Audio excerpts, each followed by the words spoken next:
The last day of the Ministerial Institute in Battle Creek, Michigan was January 3, 1875. Ellen White was ill. In fact, they thought she should be in the sanitarium because they were afraid that her bad cold would turn into pneumonia. But James White didn't want her to go to the sanitarium. He wanted the people at the Ministerial Institute to be able to hear her. And so he called several of the ministers, leading ministers, to their home to pray for Ellen White. And they did pray, and she was given a vision, and she was healed. They later went to the meeting. They went to the dedication of the Battle Creek College the next day. When she came out of that vision on the evening of the 3rd, though, he asked her if she wanted to tell what she'd been shown. She said, no, not right now. But sometime either the next day or a few days later, we're not quite sure when, she began to share a little bit about the fact that she had been shown publishing houses around the world and the mission work growing.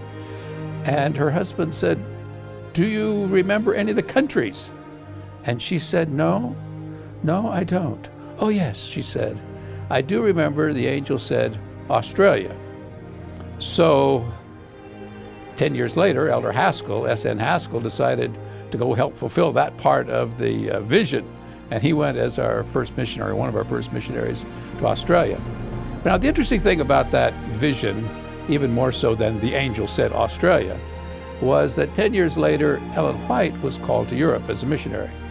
And she lived in Europe from 1885 to 1887, and most of that time, her headquarters was in Switzerland, though she traveled around to several other countries while she was there.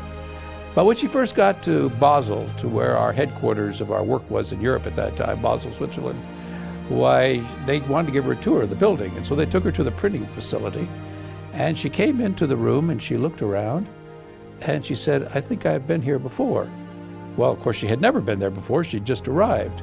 And there were a couple of young men working there running the presses. And she said, where's the older man? And they kind of looked surprised. As I say, this was her first visit.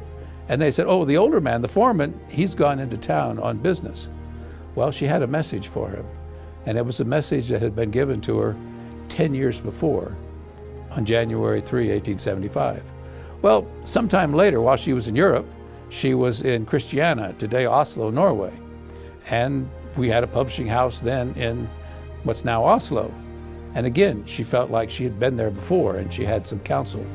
And it was counsel that she had first seen in the vision of 1875. Then, a few years after that, she was in Australia. She arrived in Australia in 1891.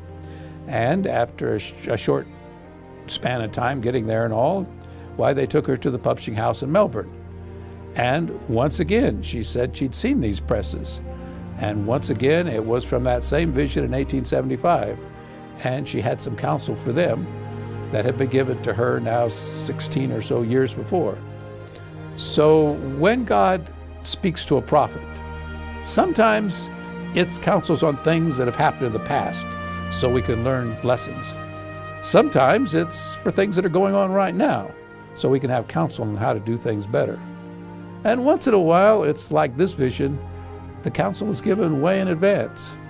And we then, when we hear about the stories, we can know that God is actually speaking through this prophet because of the miraculous way the messages have come.